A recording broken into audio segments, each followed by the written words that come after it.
buenos días a todos, muchas gracias a cada uno de ustedes por conectarse hoy.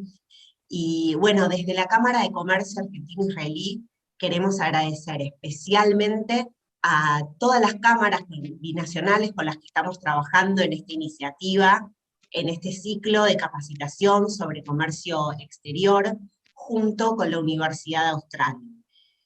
Para nosotros desde la Cámara de Comercio Argentino-Israelí es un gusto, la verdad, enorme y un orgullo trabajar juntas las cámaras binacionales y sobre todo tratando de aportar una mirada distinta, ¿no?, sobre el comercio internacional, desde distintos enfoques. Y bueno, para eso le cedo la palabra al especialista, a Alejandro Arroyo, profesor y especialista en comercio exterior, de la Universidad Austral. Bueno, muchas gracias, Janina. Muy buenos días a todos.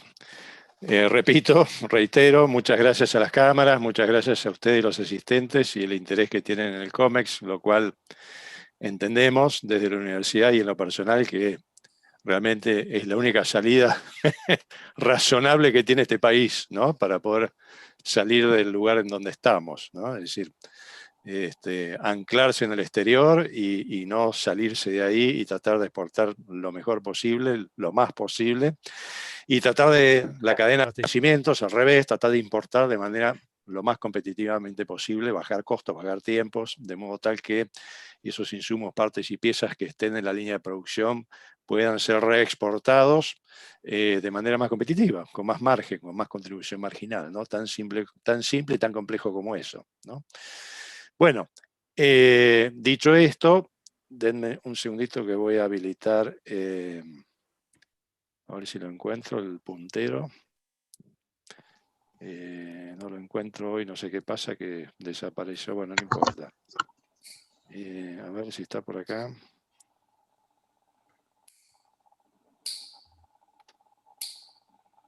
segundito.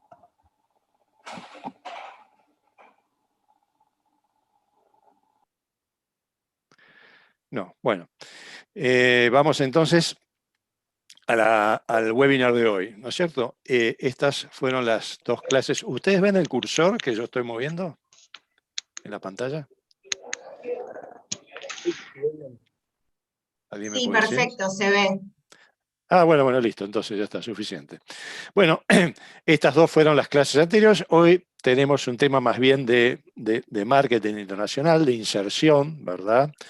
De inserción de productos de exportación, siempre desde el punto de vista sustentable, siempre desde el punto de vista, digamos, de la ecocertificación, que es algo que por ahí les puede sonar algo relativamente nuevo a algunos, pero no es tan nuevo y hoy es condición, digamos, absolutamente necesaria para poder vender productos en el exterior. Y no hablo solamente de productos agroalimentarios, hablo de manufacturas de origen industrial también, ¿no? Así que bueno, estos son los temas. Y la última clase, que será la semana que viene, ya veremos cosas más de gestión global de proyectos, alianzas estratégicas y demás. Bueno, dicho esto, vamos. Esto es lo que está sucediendo ahora en el norte, ¿no es cierto? Es decir, no es que suceda ahora, ya viene sucediendo hace un tiempo. Cuando hablo del norte, no hablo de Salta y Jujuy precisamente, sino que hablo del hemisferio norte, ¿no? De los países desarrollados. ¿Qué sucede? Pasa lo siguiente, y acá esto es simplemente un ejemplo. Acá tenemos grandes cadenas de supermercados o hipermercados, ¿no es cierto?, que tienen una exigencia a sus proveedores, exigencia la cual trasladan en función a exigencias que vienen por parte de los clientes, de los compradores, de los individuos que van a comprar productos en un supermercado. ¿Qué es lo que les exigen estas cadenas de supermercados o hipermercados a sus clientes? Es decir, aquellos que exponen sus productos en las góndolas. Les exigen un análisis de trazabilidad. Les dicen, mira, no es un tema mío, pero mis clientes están pidiendo y están exigiendo productos que sean sustentables, productos que de repente su grilla energética esté fundamentada por energía eólica, por energía solar, por biomasa, por biogás. No quieren saber nada con productos cuya grilla energética esté basada en combustibles fósiles, ¿cierto? Gas y petróleo, más petróleo que gas. El gas es bastante más más inerte que el petróleo, pero bueno, eso el consumidor no lo sabe demasiado. Están exigiendo sustentabilidad, transparencia, ¿no es cierto? De hecho es un ejemplo. Entonces, ¿qué pasa con aquellos que quieren de repente exhibir sus productos en Walmart, en Costco, en Kmart y demás? Bueno, tienen que de alguna manera ir reformando o haciendo una reingeniería de su grilla energética, lo cual en los países del norte no es tan difícil porque la diversidad energética es enorme. Acá en Argentina es más complicado, pero tampoco es imposible, se puede hacer, requiere algo de inversión, ¿no es cierto? Entonces esto nos lleva a una tendencia en crecimiento que va en ese aspecto, que son todos estos sectores y muchos más, ¿no es cierto? Viñedos, empresas forestales o productos del área forestal, amoblamientos, por ejemplo, ¿no es cierto? Papeleras, consumo masivo en general, incluso las navieras e incluso las aerolíneas, ¿no es cierto? Ustedes recordarán el tema de la aerolínea esta Virgin Atlantic, no sé si lo mencionamos en alguna clase, que es del inglés Richard Branson. El hombre, bueno, fue el primero, ¿no es cierto?, que empezó a hacer un corte del JP1, que es el combustible para las aerolíneas, y con biocombustible, ¿no? De modo tal de, a través de una campaña de marketing, ellos establecieron el mercado de que era la aerolínea más limpia del planeta en sus vuelos. Lo único que hacían era Londres-New York, Londres-New York, Londres-New York, ¿no es cierto? Y después tenía Virgin Australia, que era Londres-Sydney, ¿no es cierto? Pero en el primer tramo ellos iniciaron esta campaña. De modo tal que a cada individuo, a cada pasajero que subía al avión le daban un certificado. Muchas gracias por viajar en Virgin Atlantic, usted es un contribuyente a una mejor situación de las generaciones futuras por los cielos más limpios. Y bueno, todo un rollo de marketing fenomenal que funcionó muy bien. Lo increíble de esto es que los pasajes eran lo más caros de mercado y los tipos tenían cola de espera para transportar gente. Una cosa increíble. Después vino la pandemia, ¿no? Bueno, se cayeron todas las aerolíneas.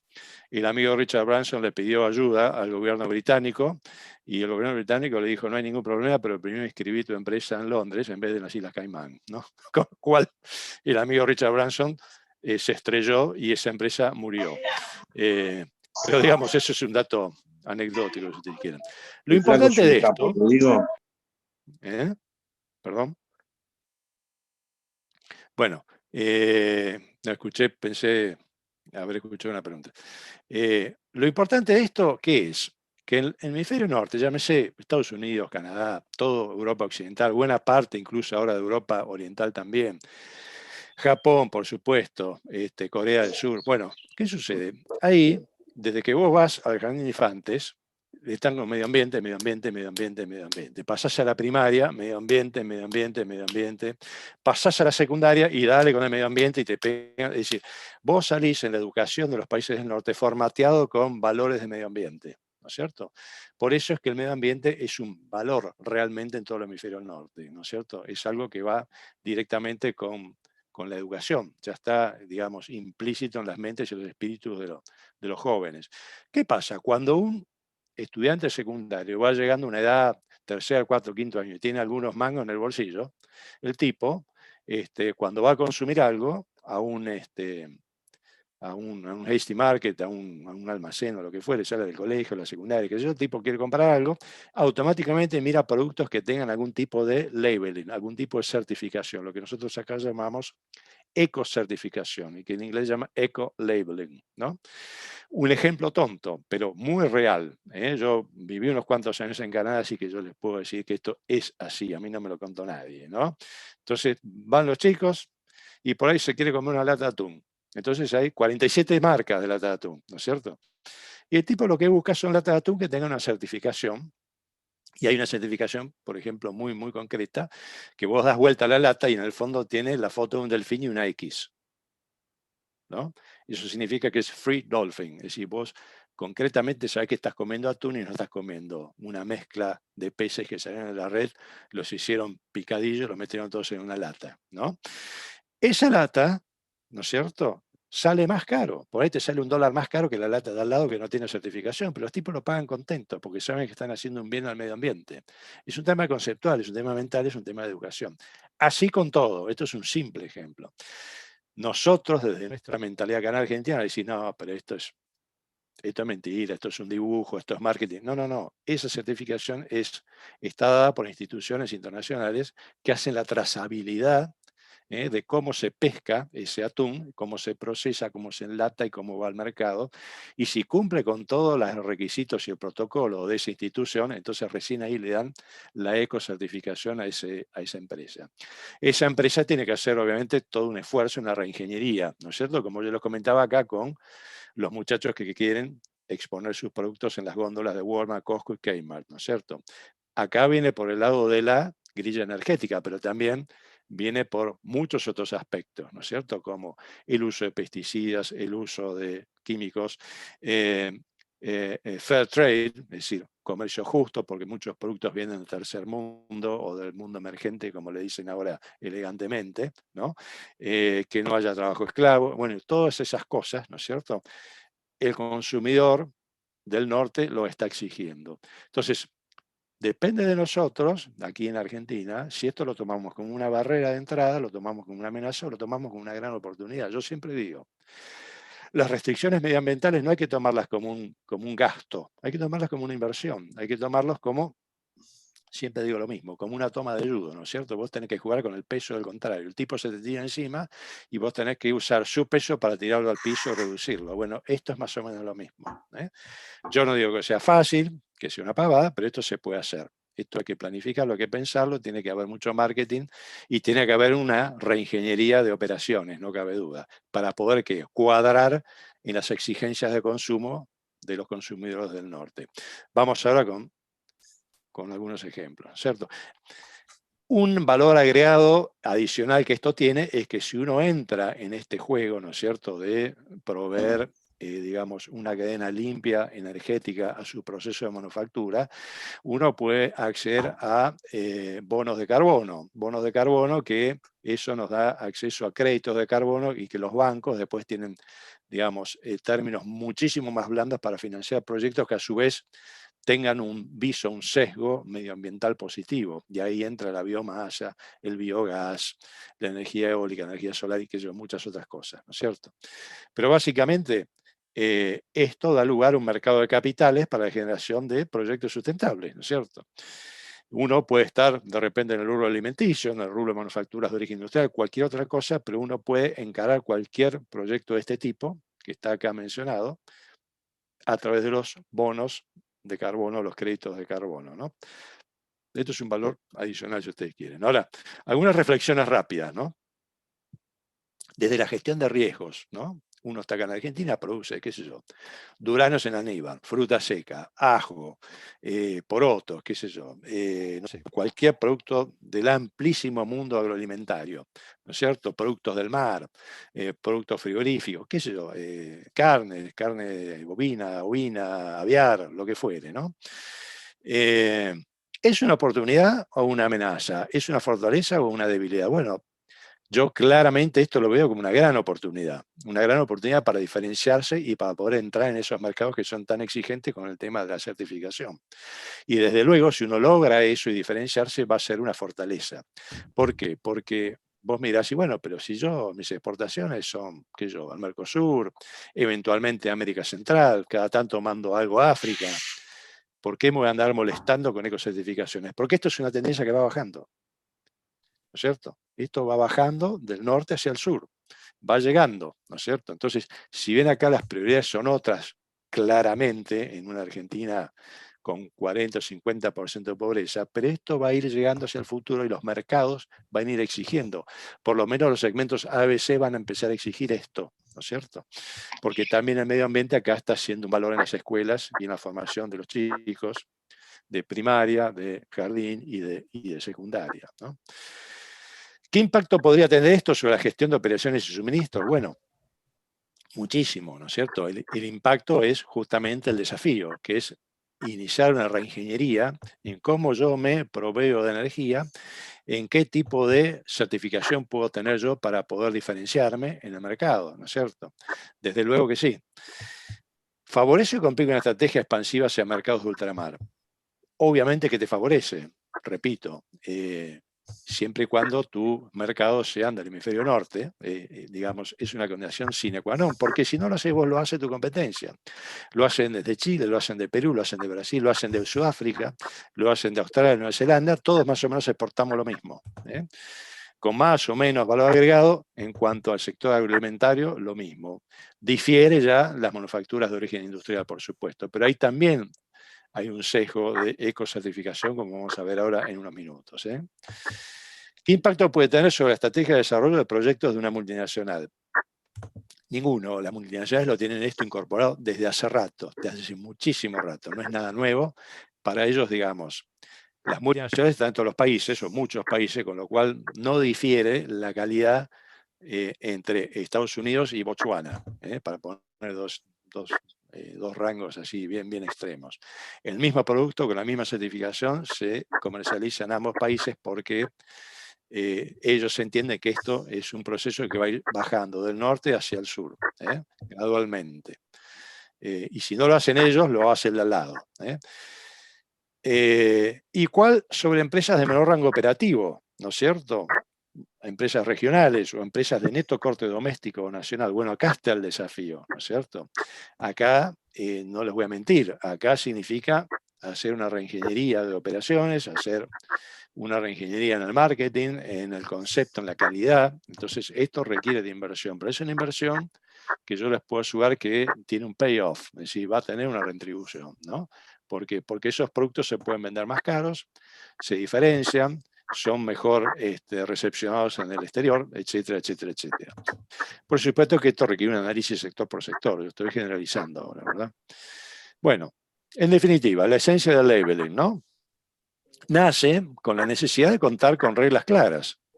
Esto dio lugar a lo que llama environmental labeling o eco-labeling o ecocertificación, que no es ni más ni menos que normas de calidad a nivel internacional. Pero bastante más que las normas ISO de calidad. Las normas ISO son un poquito la base, pero esto va mucho más profundo. ¿Por qué? Porque va al tema de si uso o no pesticidas, si uso o no químicos, si tengo trabajo infantil, si es un fair trade o soy yo una máquina de triturar proveedores, ¿no es cierto? Es decir, toda una serie de aspectos que en la trazabilidad salta. Y créanme que estos organismos de certificación son súper, hiper, recontra estrictos en esa trazabilidad porque les va la reputación con eso. Pero si uno logra esa ecocertificación, es directamente un sello de calidad y tiene el mundo abierto para exportar sus productos. La idea es ganar la confianza del público consumidor, que repito, tienen acá como si fuera un bonsai, no sé, como si fuera un kamikaze japonés que tiene acá una banda, ¿no es cierto? Y que dice medio ambiente, ¿no es cierto? Los tipos automáticamente seleccionan productos y servicios que sean amigables con el medio ambiente. Productos y servicios también, Bueno, programas globales, hay muchos, ¿no es cierto? Acá tenemos una certificación que es Forest Stewardship Council, todo lo que tenga que ver con madera, ¿no es cierto? Amoblamientos, papeles, productos de la madera, de los árboles, lo que fuere, ¿no es cierto? Y vamos a ver dos casitos muy rápidos, IKEA de Suecia y Trip Trap de Dinamarca.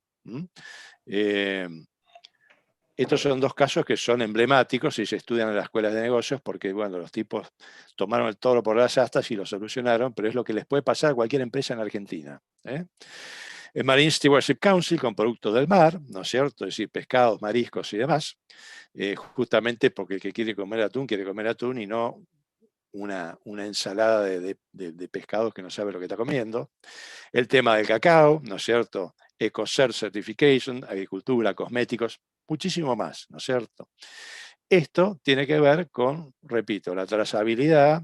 Y acá, por ejemplo, en estos dos ejemplos que vamos a ver en un ratito, IKEA es la empresa sueca más grande del mundo en la comercialización de amoblamientos, y Trip Trap, una pyme, ¿no es cierto? Una pyme de origen danés, para poner los dos ejemplos, una empresa enorme y una pequeña, que encuentra problemas, digamos, en cuanto a cómo hacer para que toda su cadena de abastecimiento cumpla con ciertas normas de certificación. ¿Por qué? Y porque TripTrap se abastece ¿de dónde? De Tailandia, de Myanmar, de Filipinas, de Indonesia, es decir, países en donde, ustedes saben, hay un enorme grado de pobreza, de informalidad, son países muy grandes, muchísima gente, pocos recursos.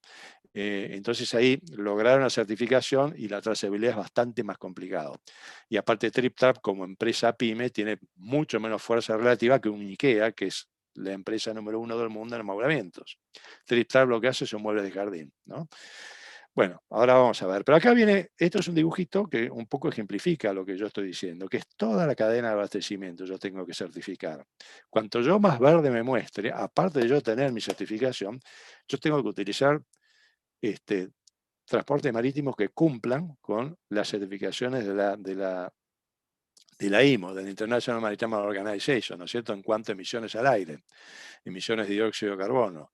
Yo tengo que cumplir, digamos, operando en puertos que tengan ecocertificación, lo se llama EcoPort, ¿no es cierto? Y yo tengo que usar eventualmente de planta a puerto camiones que estén propulsados por hidrógeno.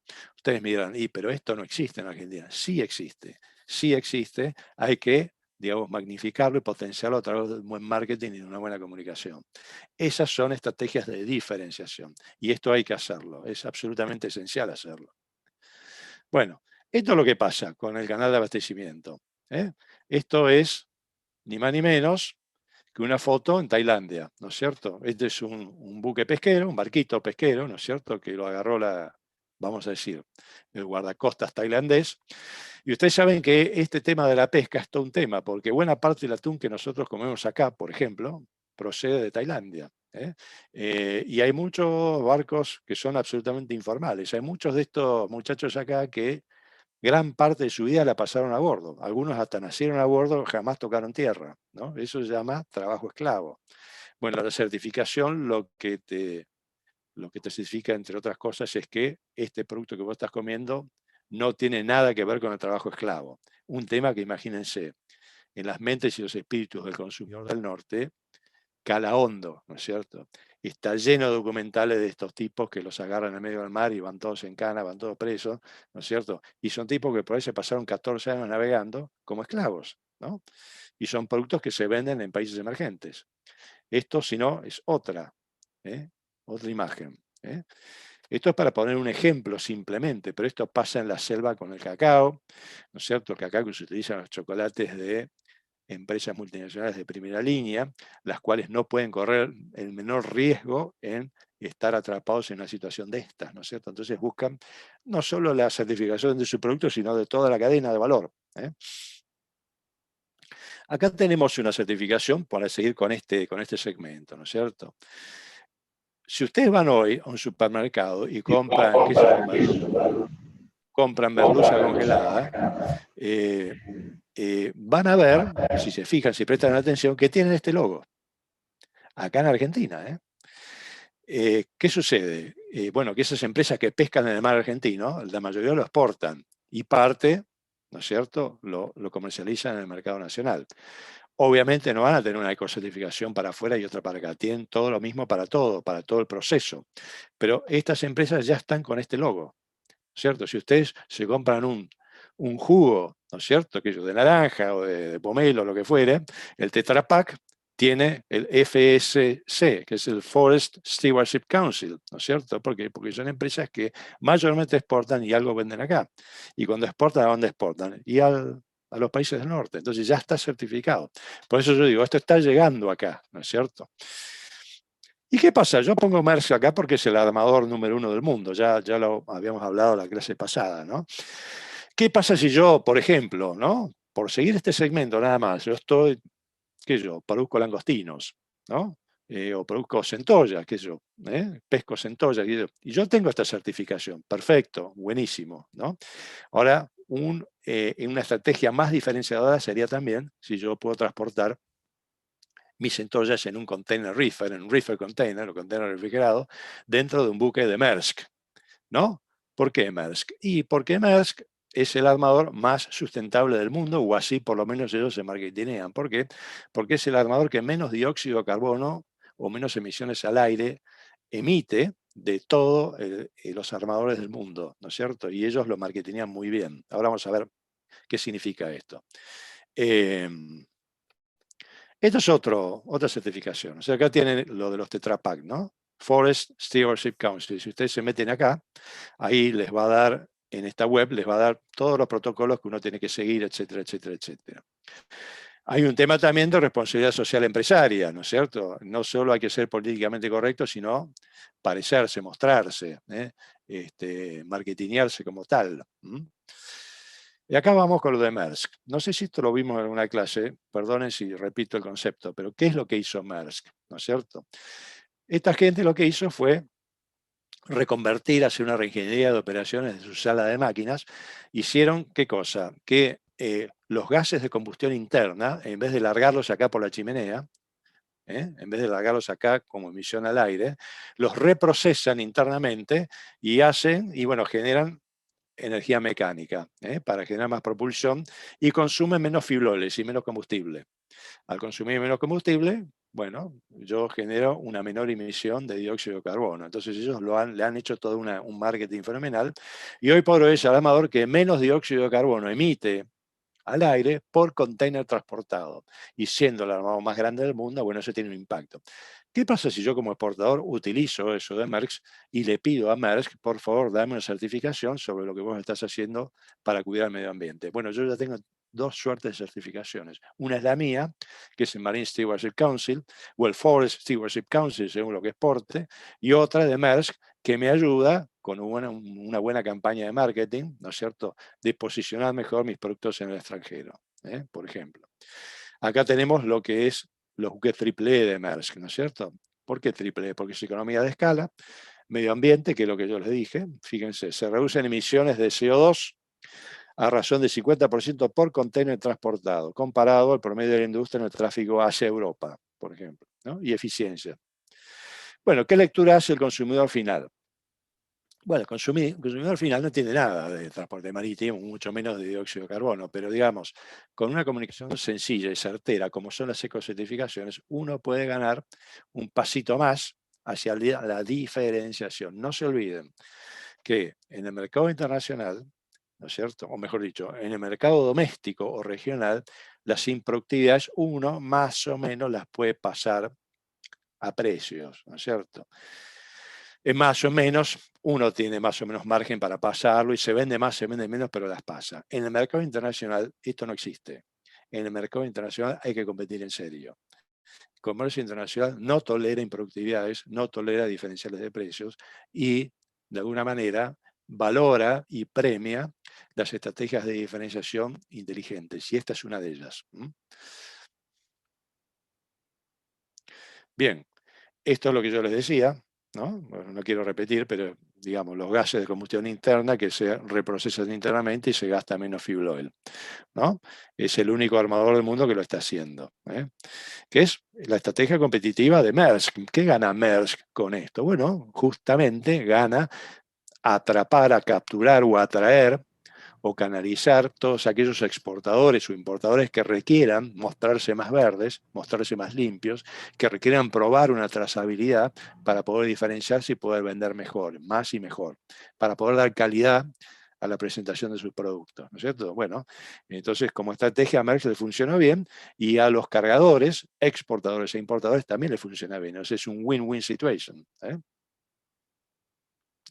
Acá hay unos potenciadores, ¿no es cierto? Labeling como potenciador de calidad de productos orgánicos. Estos son algunos, hay muchísimos, ¿no es cierto? Hay hasta, digamos, certificadores de alfombras, certificadores ¿cómo se llama? De papeles, certificadores de vinos, un montón de cosas.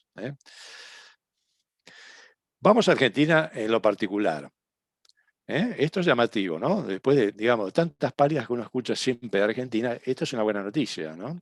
Y eso que esto no es información súper actualizada, pero digamos, es el segundo productor mundial de productos orgánicos solo atrás de Australia.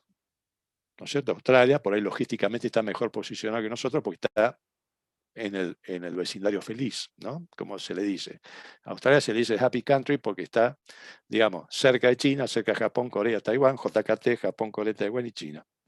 Y a la izquierda tiene, digamos, cerca, logísticamente hablando, ¿a qué? A Filipinas, a Indonesia, países con millones y millones y millones de consumidores, menos exigentes en cuanto a certificación, por supuesto, pero tiene esos mercados.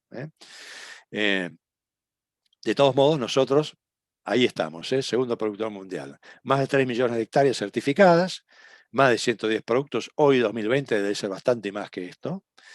La exportación, ¿no es cierto?, 2018 fue de más de 160.000 toneladas al año, a más de 50 países. Hoy debe ser más, bastante más. Está en todas las provincias, ¿no es cierto? Ayer estaba hablando con un alumno de la diplomatura que está certificando vinos en Trevelin, ¿no es cierto? Así que atención, ¿no? Porque esto, digamos, llega a todas las geografías. Ente certificado orgánico Argentina, 1.074 productores, 313, bueno, y ahí vamos, ¿no es cierto? Y por supuesto, el costo argentino no lo podemos ignorar, el costo argentino está, pero eso es harina de otro costal, ¿no? Yo estoy hablando ahora de sustentabilidad. El costo argentino, bueno, uno tiene que ganar productividad para poder ganar, diferenciarse en el exterior y poder aplicar un margen mayor. No se olviden que todo lo que tiene certificación o eco-labeling, el precio es superior. El precio es superior a lo de un producto que no lo tiene. Venga de donde venga, tenga el origen que tenga. Bueno, fíjense, ¿no? Precio justo, fair price o fair trade, ¿no? Eso es algo que se valora mucho en el consumidor del norte. Los tipos no quieren premiar un producto que tenga trabajo infantil o tenga trabajo, digamos, sin horario, sin restricciones de horario, ¿no? Que trabaje el tipo 24/7, los domingos, los feriados, ¿no? Prácticas laborales sustentables, ¿no es cierto? Sin agroquímicos, pesticidas, control sobre las emisiones de carbono, un poco lo que venimos diciendo, pero también el uso racional del agua, lucha contra la desertificación. Ustedes miran, pero ¿cómo puede ser que un consumidor que vaya a una góndola piense en la desertificación o el uso racional del agua? Sí, lo piensan. Lo piensan porque estuvieron estudiando esto durante años en el colegio. Los tipos piensan así y les parece una barbaridad, ¿no es cierto? Por ejemplo, que exista un Santiago del Estero con tierras que están ahí sin ningún tipo de explotación y están totalmente desertificadas y no trabajadas y podrían ser absolutamente explotables, ¿no? Digo Santiago del Estero por decir algo, ¿no? Y los tipos saben, el consumidor conoce bien esto. En definitiva, una certificación, una ecocertificación, tiene que ser preciso, el stamp, ¿no? El logo. Tiene que ser preciso, verificable y relevante, no tiene que ser engañoso. Quien produzca ese label, esa etiqueta, tiene que adjuntar información relevante sobre los atributos del producto, ¿no es cierto? Pero tiene que ser, repito, preciso, verificable y relevante. Tiene que ser información relevante, no tiene que ser, sí, tiene tantos gramos de esto, tantos gramos del otro. ¿Cuántas veces uno agarra acá y parece una certificación de la ANMAT y con porcentuales y productos químicos que uno no entiende nada? No, eso no sirve.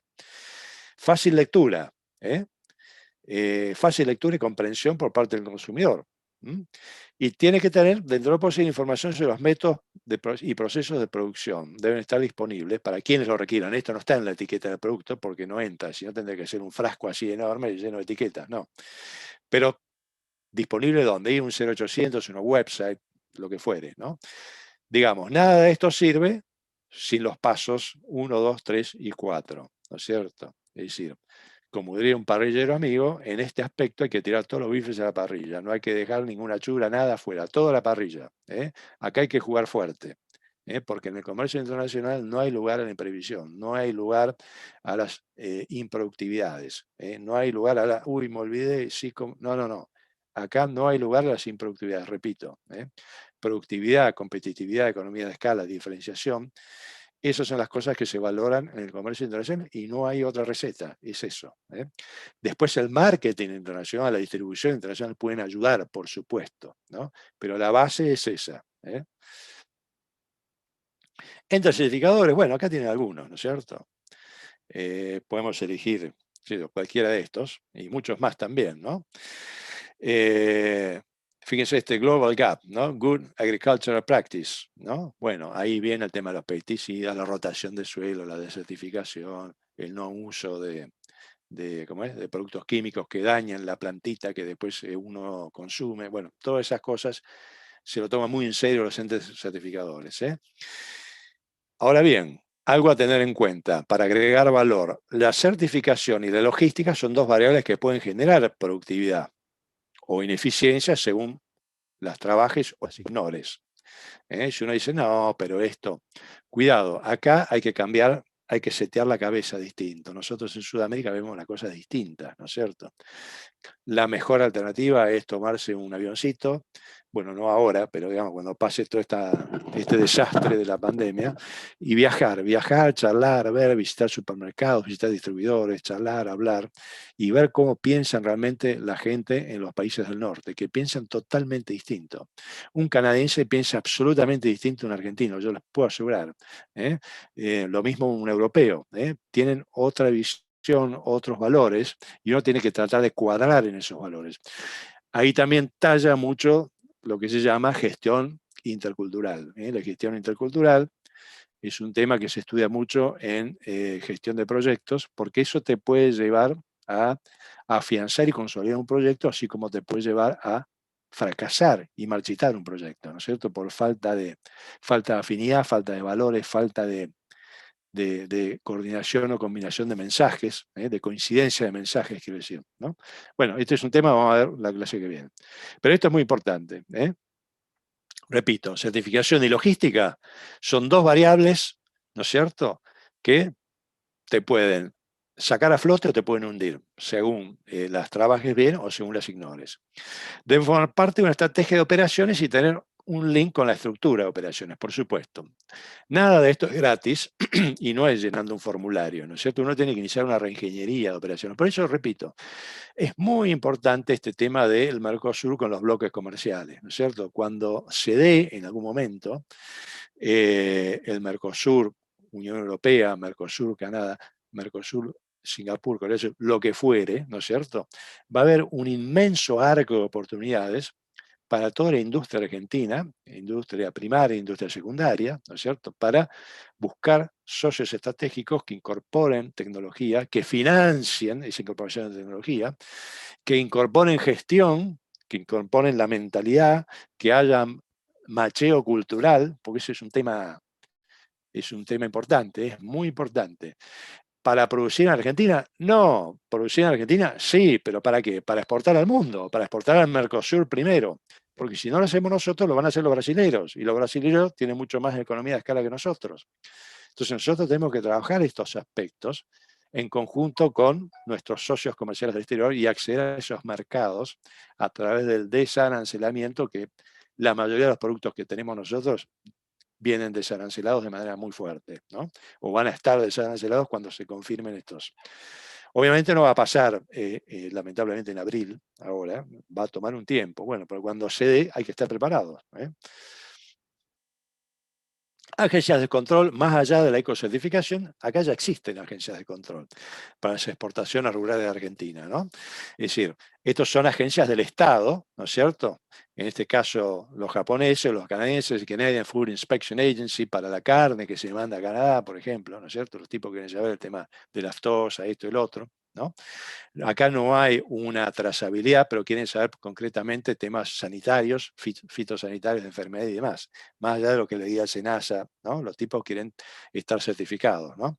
Lo mismo USDA con el tema de la exportación de la fruta, los cítricos, peras, manzanas y demás, BioSwiss, etcétera, etcétera, etcétera, ¿no? Pero estos son certificaciones o controles, no certificaciones, son controles que hacen los estados. Uno, al tener una ecocertificación, estos controles los pasa de taquito, desde luego, ¿no? Bien, vamos rápido porque pasa el tiempo volando a un ejemplo, ¿no es cierto?, que yo creo que es bastante interesante de estudiar, ¿no? Esto en la diplomatura lo analizamos mucho más, pero ahora les voy a dar una idea nada más. Caladero es una de las principales empresas de pesca de España, ¿no es cierto? Caladero se instaló acá, en Plaza, en la provincia de Zaragoza, en Zaragoza, en la provincia de Aragón, ¿no? Plaza quiere decir Plataforma Logística de Zaragoza, ¿no es cierto? ¿Qué pasa? El intendente de ahí de Zaragoza, hace unos 20 años, dijo, che, ¿por qué no armamos algo acá? Porque acá nos estamos muriendo de hambre, no sé, España hace 20 años no es lo que era ahora, realmente tenemos que generar trabajo, tenemos que generar inclusión, esto, lo otro, tratar de volar un poquito más alto, tratemos de generar actividad. Entonces el intendente armó lo que se llama una plataforma logística, ¿no es cierto? Que acá lo solemos llamar zona franca o puerto seco, que es todo más o menos lo mismo. Una plataforma logística con facilidades aduaneras. En un punto estratégico con buena conexión de rutas, buena conexión de ferrocarriles, hasta tenía una conexión fluvial, equidistante los principales puertos del Atlántico Norte y del Mediterráneo, ¿no? Es decir, pensando en que iba a haber empresas que iban a buscar economía de escala, servicios, bueno, y así fue, ¿no? En definitiva, Zaragoza, ¿no es cierto? Menos de 800.000 habitantes, un sexto de la población de Madrid y Barcelona. Fíjense la equidistancia, ¿no? 250 kilómetros noroeste del Mediterráneo, otro tanto del sudeste del Atlántico, provincia mediterránea, por supuesto, esto que está en amarillo, equidistante de Madrid, Barcelona, Valencia, Bilbao, es decir, los principales centros de consumo, ¿verdad? Zara, por ejemplo, la empresa de moda, la empresa de ropa de moda exitosísima española del País Vasco, ¿no? ¿Por qué utiliza Plaza y no las principales capitales de la moda? Bueno, justamente porque acá encontró, digamos, la conectividad hacia toda España, la conectividad hacia toda Europa y la conectividad hacia todo el mundo. La conectividad que logística, no Internet. Bueno, Internet desde luego que sí, pero más allá de eso, la conectividad logística, ¿no es cierto? Y ahí, cuando fue Zara, fueron todos sus proveedores. Cuando fue Caladero, fueron todos sus proveedores, ¿no es cierto? ¿Por qué utiliza Caladero Plaza para distribuir 200.000 toneladas año desde todo el mundo hacia toda Europa? Estamos hablando de pescado fresco, ¿eh? Ahora vamos a ver qué hacen estos tipos, ¿eh? Es el distribuidor de pescado fresco más grande de España. Ahora, para los que conocen un poco el mercado español, Caladero fue comprado por Mercadona. Mercadona es un supermercado, bueno, líder absoluto en Europa. Para que un supermercado compre una empresa de pesca, digamos, estos tipos habrán hecho algo bien, ¿no es cierto? Pero fíjense, opera sus capturas globales desde Plaza, globales, pero globales, cuando digo globales, son globales, ¿eh? ¿Para qué pasar por Plaza? Bueno, Plaza, Plataforma Logística de Zaragoza, tiene la pista aérea más grande de Europa. Es la pista aérea en donde, en el Plan Marshall, después de terminar la Segunda Guerra Mundial, los americanos aterrizaban allí en esa pista en Zaragoza, hacían un refueling y seguían para alimentar a una Europa destrozada, ¿no es cierto? Bueno, esa pista está, y esa pista se utiliza ahora para hacer abastecimiento y exportaciones desde Zaragoza, ¿no es cierto? Fíjense, estos tipos de caladeros operan buques en Namibia, desde la isla de Walvis, ¿no es cierto?, en lo que es West África y otros países de África, para luego chartear aviones desde Johannesburg hasta Plaza, ¿no? Uno dice, ¿y por qué no chartear aviones directos a Madrid? Si Madrid es un aeropuerto internacional y de ahí se puede... No, pero en Plaza justamente tienen esta pista más grande del mundo y exclusividad para operar todo el pescado fresco que viene ese Boeing 747 de West Africa, East Africa. Imagínense todo lo que es la logística, imagínense todo lo que es la trazabilidad y la certificación que requiere esta gente, ¿no? Bueno, fíjense, Namibia, cuando pescan en Namibia, a Sudáfrica son 1.200 kilómetros. Y estaciones de servicio cada 500 kilómetros, más 2 cruces de frontera entre Botswana y Sudáfrica. Uno se pregunta, ¿para mercadería perecedera en camiones termos? Va el pescado enfriado, no es congelado, ¿eh? Lo sacan del buque en Namibia, lo meten en un camión termo y 1.200 kilómetros y 2 fronteras, ¿eh?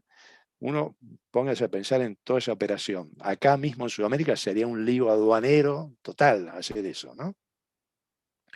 Una vez en Johannesburg, un 747-400 transporta 120 toneladas de pescado. Se puede chartear y mantener el factor de carga en 100%, es decir, el factor de carga es lo que vos le metés al avión, ¿no? Seguro que no, porque el pescado no está esperando que vengan a pescarlo, hay que pescarlo. Entonces, los pescadores españoles tienen, aparte de mucha tecnología, lo que se llama fishing effort, o esfuerzo de pesca, aparte de tener mucha tecnología, los tipos tienen un olfato especial para pescar, ¿no? Eso se lleva en la sangre, es un tema cultural. Todos los tipos saben, ¿no es cierto?, meterle 20 grados de estribor, 30 a babor, meterle 10 nudos más, 3 nudos menos, ¿no? Entonces los tipos pescan y tratan de maximizar. No siempre ese avión, ese 747 que se mantiene charteado una vez a la semana, sale con un factor de carga del 100%. ¿Cómo se arregla esto? ¿Cómo se minimiza ese lucro cesante o ese falso flete, digamos, ¿no es cierto? Porque yo no puedo trasladar esas ineficiencias a la góndola, ¿no? Primero porque el mercado de caladero no solo es España, es toda Europa, ¿no? Bueno, fíjense, para que ustedes tengan una idea, la plaza prepara 500.000 bandejas diarias de pescado, mariscos crudos de todo el mundo hacia puntos de venta en toda España, ¿no?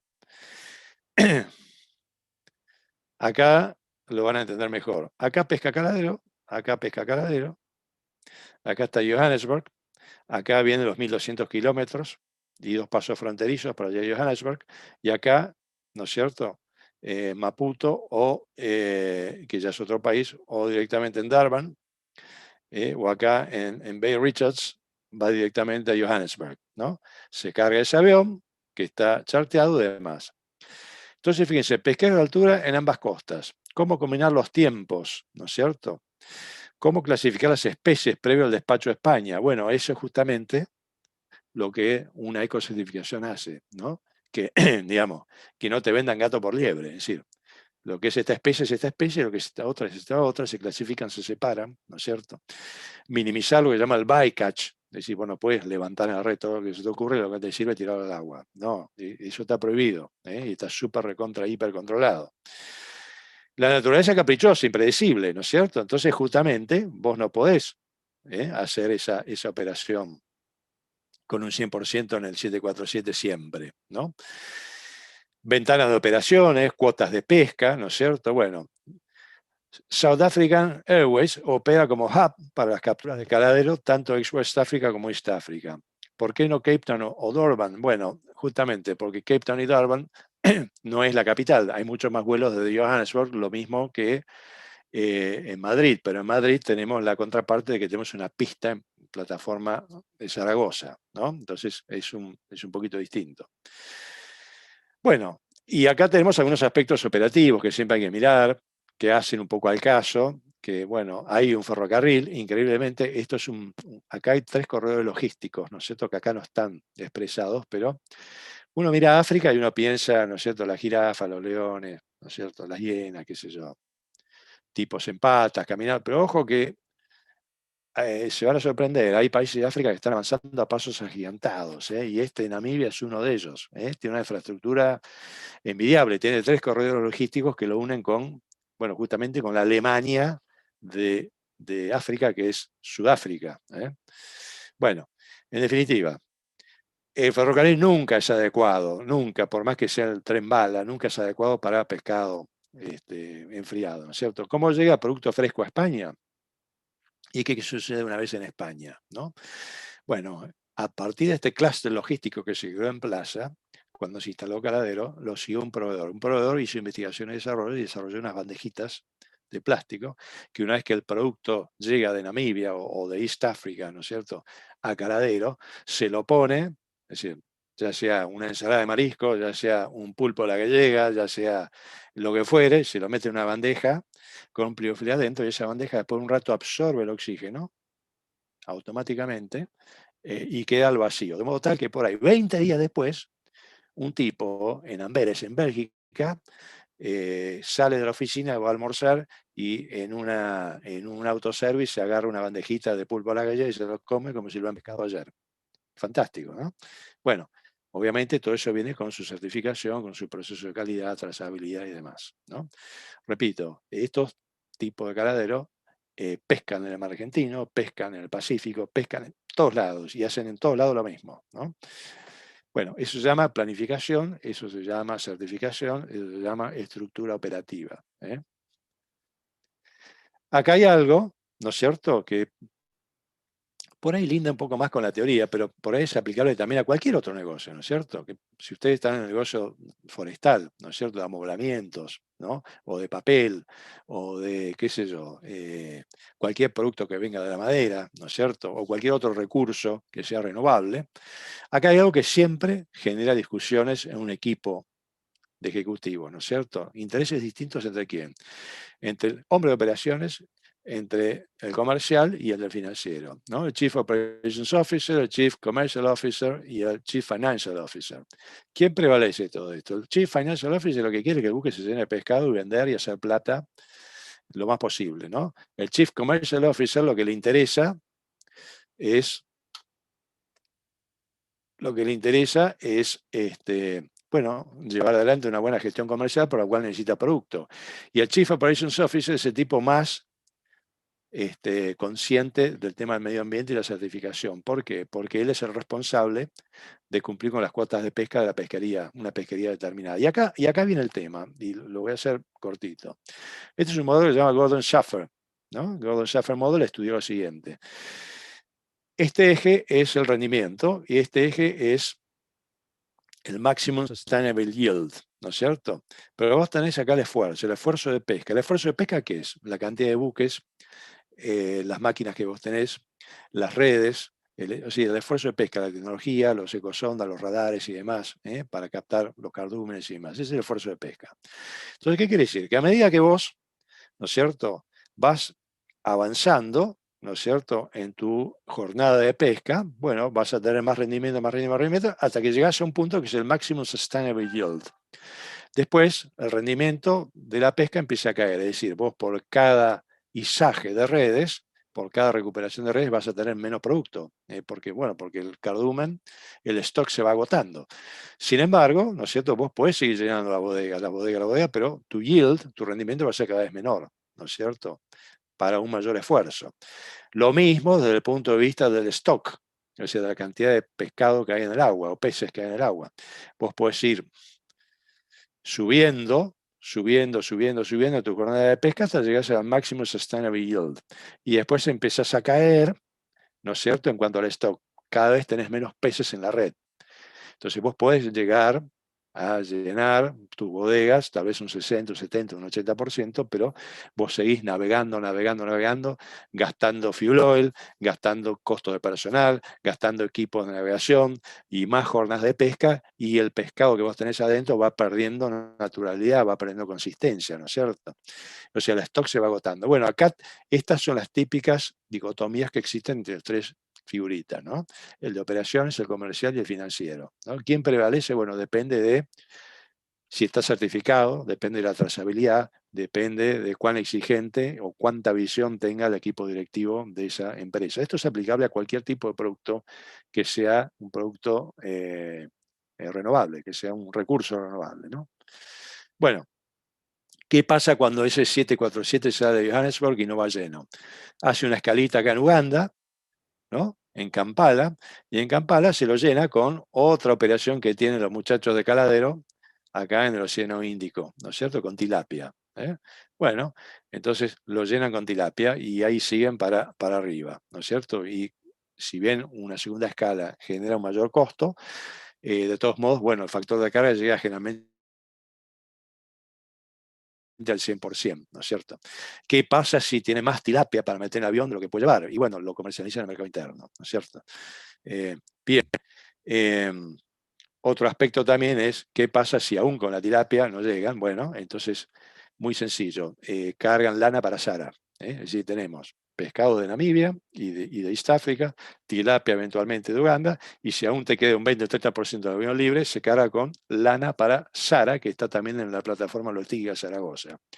La lana que viene de las ovejas sudafricanas, ¿no? Entonces, fíjense cómo juega este tema de la logística, y en un clúster, en plataforma logística Zaragoza, que, bueno, entre ellos coordinan. Esto es lo bueno de las plataformas logísticas. Plataformas logísticas que, dicho sea de paso, se pueden desarrollar en Argentina, en el NEA, por ejemplo, ¿no? Por poner simplemente una posibilidad. ¿Por qué no podemos desarrollar un plaza cerca de Barranqueras, ¿no es cierto? Cuando tenemos un ferrocarril, que es el ferrocarril Belgrano, que nos une Salta con Resistencia está ahí a la vuelta de Barranqueras, ¿no es cierto?, en el Chaco, y a partir de ahí podemos captar economías regionales que vengan de todo el NEA e incluso del NOA. ¿Cuánta soja, cuánto maíz, cuánto trigo va todo para Rosario en camión cuando tenemos la hidrovía ahí pegada? Bueno, qué sé yo, hay proyectos de este tipo y posibilidades, ¿no es cierto? Esto se va a abrir cuando venga el Mercosur, Unión Europea. ¿Por qué? Porque los europeos esto saben mucho, tienen mucha idea, saben muchísimo de logística y saben muchísimo de las cosas que se pueden hacer con el amplio territorio que tenemos nosotros, la mayoría de lo cual está inutilizado o subutilizado. Bien, esto ya lo vimos. Bueno, se trata de una plataforma logística, una zona franca, un nodo logístico, un class, es lo mismo. El wording que le quieran poner es exactamente lo mismo. El tema es que tiene que ser una plataforma con facilidades aduaneras y en donde se puede hacer transformación de mercaderías y de ahí distribuir al mundo. En definitiva, el eco-labeling, ¿no?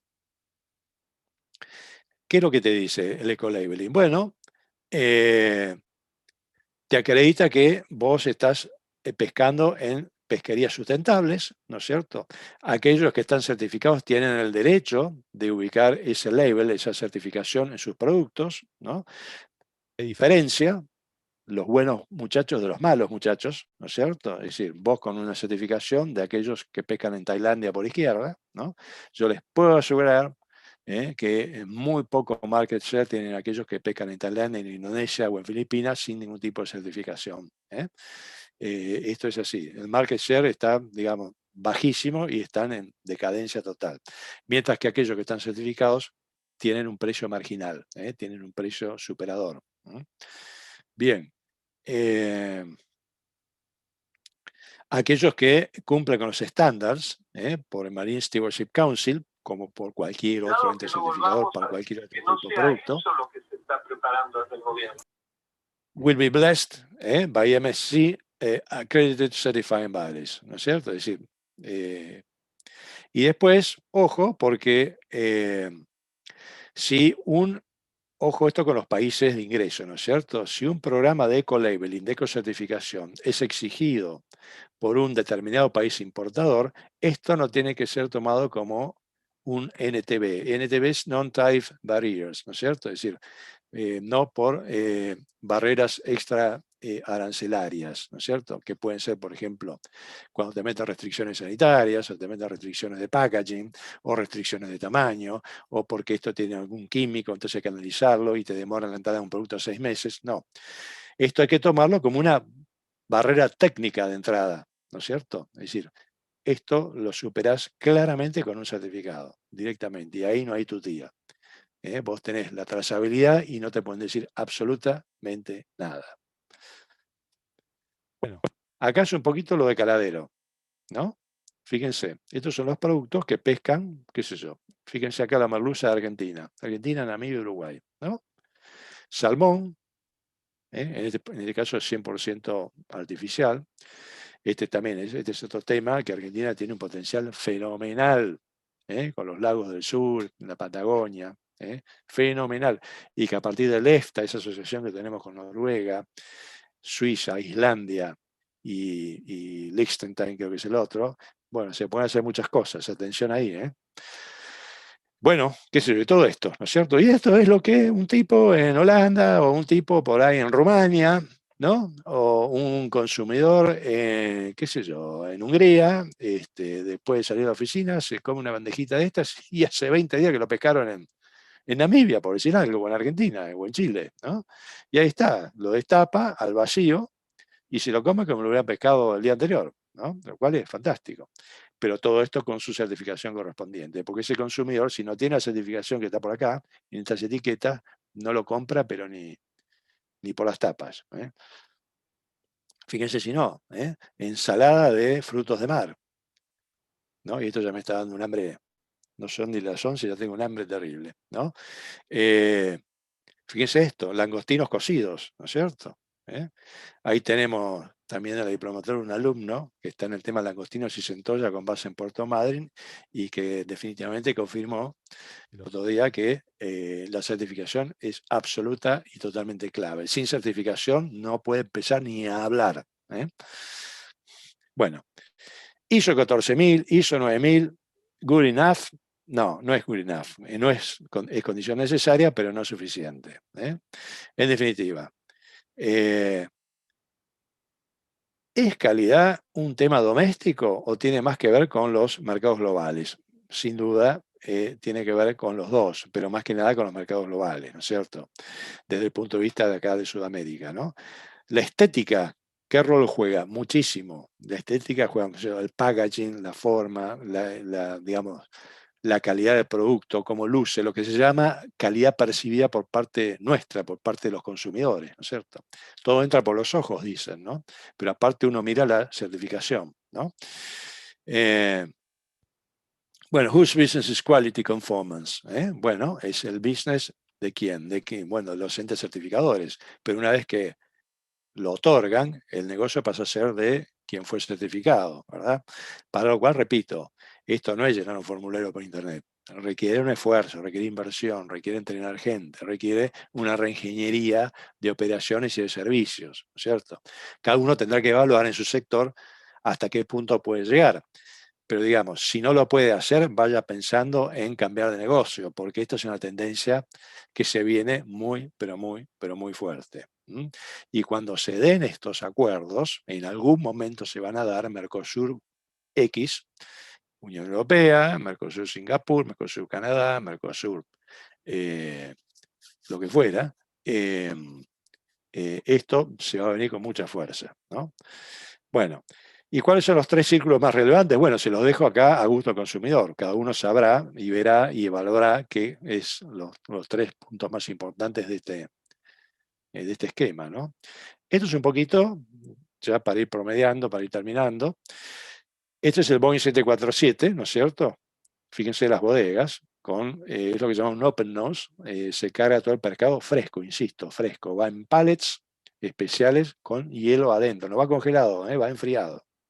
Así que la logística acá juega un papel espeluznantemente importante porque es una carrera contra el tiempo. Acá no hay improductividad ninguna. Así luce la bodega de frente, de un 747-400, ¿no? Fíjense si no estamos lejos, ¿no? Esto es lo que yo les decía siempre en las otras clases, ¿no? Realmente acá no hay nada que hacer, estamos lejos. Digamos, la geología nos ha puesto lejos y es así, no hay nada que hacerle.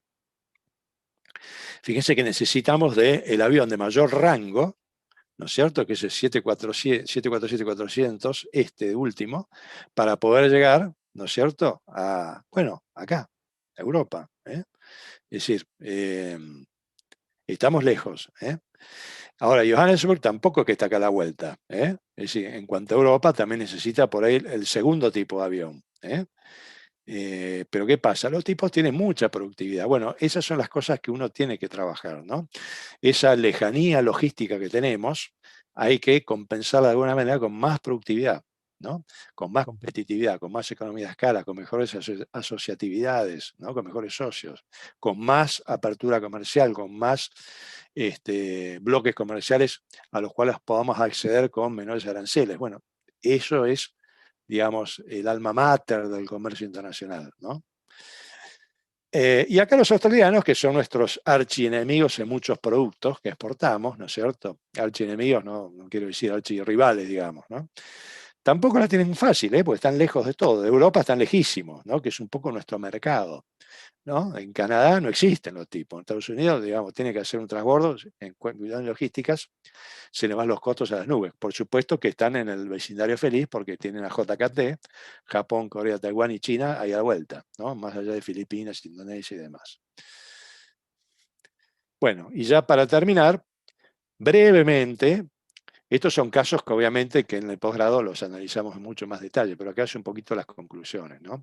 Tenemos IKEA de Suecia, todos conocemos lo que es IKEA. De hecho, mis muebles de Canadá los compré todos en IKEA y todavía los tengo, me los traje acá a Buenos Aires y están como nuevos, buenísimo. Los tipos son, digamos, la empresa más grande del mundo en amoblamientos, ¿no es cierto? Ahora, ¿qué les pasó a esta gente? Tenían un proveedor indio de alfombras, ¿no es cierto? Porque ellos ven amoblamientos y todo lo que va con los amoblamientos ellos venden, ¿no es cierto? Proveedor indio, que es el más importante de alfombras, ¿no? Y los detectaron con child labor, es decir, con trabajo infantil, lo cual en India es absolutamente normal y cotidiano, ¿no es cierto? Esto salió al aire en la televisión alemana. Esto lo digo no para que se pelee la cámara alemana con la cámara sueca. Esto pasó hace muchos años y pasó allá en Europa, nada que ver acá. Pero digamos, un programa de investigación y los mandaron al frente en la televisión alemana y hubo un escándalo terrible, ¿no es cierto? ¿Qué hicieron los suecos? Bueno, primero principal, sacaron una certificación RACmark, ¿no? RAC es alfombra, marca, bueno, una certificación. Lo cual es condición necesaria, pero no es suficiente, porque RACmark lo que te evaluaba era la trazabilidad de la calidad de los procesos y esto y lo otro, pero no iba demasiado a las cuestiones sociales. Por eso cuando uno tiene una certificación, tiene que ver, bueno, pero ¿qué incluye esta certificación? ¿No? Por ahí está más enfocado en los procesos, en la calidad, ¿no? En evitar improductividades, y no tanto en otros temas, como el fair trade, o el comercio justo, o el child labor, o el, qué sé yo, agroquímicos o pesticidas. Hay que ver exactamente qué engloba todo esto, ¿no? Ahora, ¿qué pasa? IKEA puso la casa en orden y puso la trazabilidad en orden, ¿por qué? Porque tiene un tamaño relativo enorme que jugó a favor de IKEA. Empresa enorme, internacional, multinacional, apretó las clavijas donde tuvo que apretar y hizo que todos sus proveedores, incluso el indio bueno, se cuadre en lo que necesitaba IKEA. Es decir, basta de echar labor, basta de estas cosas porque nos afecta el negocio a nivel global. Si a mí me afecta, yo no te compro más. Y si no, voy a buscar un proveedor que sí lo haga, ¿no? Entonces los indios se pusieron las pilas y así un montón de otros más. Ahora, distinto es el caso de Tripta, de Dinamarca, que es una pyme con 58 empleados, que puede ser el caso de una empresa argentina, ¿no es cierto? Que la enganchan con un tema así, la enganchan con que utiliza pesticidas, no hay rotación de suelo, mete químico a rolete, qué sé yo. Por ahí contrata de una comunidad en el norte chicos de 14, 15, 16 años porque necesitan trabajar, porque esa es la realidad, muchas veces es así, ¿no? Sin mala intención, pero a veces pasa y te empalman y te enganchan con un tema de child labor y ahí perdiste el mercado, estás realmente complicado. Bueno, acá pasó en Dinamarca, ¿no es cierto? Ellos, fíjense, una pyme pero con una exposición importante a 40 países, ¿sí? Exportan a 40 países, de los cuales la mayoría son Escandinavia y Europa, muebles de jardín, ¿sí? Bueno, ellos identificaron una conexión entre derechos humanos, mano de obra, medio ambiente y anticorrupción, que son los valores de sus consumidores en toda Europa y Escandinavia. ¿Qué hicieron ellos como actitud defensiva? Se unieron a Global Compact, UN Global Compact, United Nations Global Compact. Como todo lo de Naciones Unidas, sirve hasta ahí. Sirve hasta ahí. Como todo lo de Naciones Unidas. Es de utilidad relativa, ¿no es cierto? Es, digamos, un protocolo en donde dice nos vamos a portar bien, vamos a respetar a las comunidades indígenas, a las comunidades menos favorecidas, no vamos a usar fertilizantes, no vamos a usar pesticidas, no, vamos a hacer esto, lo otro. Quiero decir, es un protocolo de buenas intenciones. Si ustedes se meten en internet van a ver que hay un montón de empresas de todo tipo, color y tamaño, aves de todo pelaje que han suscrito el protocolo de UN Global Compact, y hay otros también, comparables. Bueno, emprendió un proceso de auditoría operativa a sus proveedores en el sudeste asiático, mayormente Tailandia, ¿no es cierto? Pero bueno, es TripTrap, no es IKEA o IKEA, ¿no? No tiene la fuerza para imponer, muchas veces los proveedores eran mucho más grandes que TripTrap, con lo cual le dijeron, mira, no te vendo más, no me importa, no, yo no estoy en condiciones de hacer lo que vos me pedís, ¿no? Bueno, ellos certificaron el Forest Stewardship Council, ¿no es cierto? Porque esos muebles de jardín en un momento eran de plástico, pero después los pasaron a madera. Entonces las maderas necesitan una certificación, ¿no? Maderas súper tratadas que duran muchísimo y demás, pero requirieron eso. ¿Fue suficiente? No. ¿Por qué? Porque el Forest Stewardship Council se especializa en procesos de manufactura y todo lo demás lo deja fuera, ¿no? Pero vos, en países europeos y escandinavos, tenés que certificar que, aparte, todo lo que uno puede dudar cuando va a comprar un mueble, ¿no? En esos países. Diseñó e implementó internamente un código de conducta. ¿Fue suficiente? No, porque por más que estaban en la web y lo informaban, digamos, no le da la garantía suficiente al consumidor. ¿Qué faltaba? Bueno, medio ambiente y salud, ¿no es cierto? ¿Cómo lograrlo entonces? ¿No es cierto? Bueno, tuvieron que salir a buscar una certificadora que involucre ese tipo de aspectos también, ¿no es cierto? ¿Por qué? Bueno, porque tuvieron esta mala experiencia, ¿no es cierto? Y la cadena de valor, y bueno, la cadena de valor, ya sea transporte marítimo, transporte aéreo, puertos, en origen, en destino, todo lo que tenga ecocertificación, transporte terrestre en Tailandia, lo que fuere, toda la cadena de valor, ¿no es cierto? Tus proveedores, a ver si utilizan energía eólica en vez de petróleo. Todo ayuda a pagar la transparencia del producto. Así que esto es algo que Argentina, por suerte, está teniendo una relevancia relativamente interesante y tiene mucho terreno para avanzar en este tema, ¿no es cierto? Bueno, hasta ahí llegamos. Muy brevemente, todo lo que es sustentabilidad en el comercio internacional, ¿no? Estos son temas que vamos a tratar mucho para aquellos valientes que se anoten en la diplomatura. Así que ahora quedo a disposición de lo que quieran preguntar, si es que alguien quiere preguntar, con mucho gusto acá estamos. Bueno, Alejandro, muchísimas gracias. La verdad que es súper interesante el tema de hoy y tu presentación. Y acá en el chat tenemos algunas preguntas que, Sí. si querés, te hago la primera. Me parece una buena pregunta porque creo que todos nos estábamos preguntando un poco esto. ¿Qué es? El empresario pyme, perdón, puede decir todo esto suena bien, pero ¿qué tan caro es todo esto? ¿Puedo Claro. sostener mis costos o dejo de ser competitivo con tantos agregados? No, bueno, repito, yo no quiero dar una respuesta general, ¿no? Sería muy arrogante de mi parte. Simplemente digo, hay que estudiar sector por sector. Y yo dije, esto tiene un costo, esto no es gratis, esto requiere un esfuerzo. Pero tampoco te creas que es algo terrible, ¿eh? No es algo que... desde luego tengo que ver cuál es mi estructura productiva, cuál es mi proceso y tengo que ver qué es lo que yo tengo que ajustar para lograr esa certificación. En todo caso, tendría que tener una reunión con el ente certificador y decir, che, ¿qué requerís de mí para certificar? Y a partir de ahí hacer un costeo.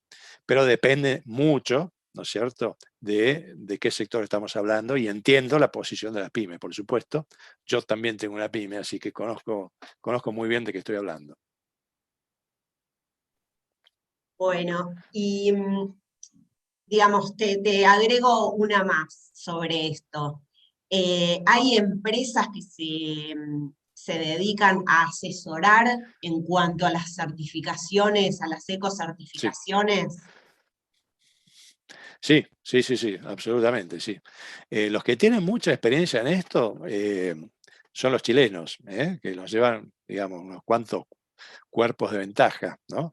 Pero hay empresas, sí, empresas de comercio exterior que hacen un poco del link entre la certificación, que es meramente técnico, y después agregan su valor agregado, digamos, en términos de marketing. Le dice, mira al cliente, che, mira, la certificadora te pide esto en cuanto a los procesos, la energía y demás, y nosotros tenemos el valor agregado de cómo marketingar esto en el exterior, y te buscamos en la cadena de valor proveedores que te ayuden también a mostrarte cada vez más verde, ¿no?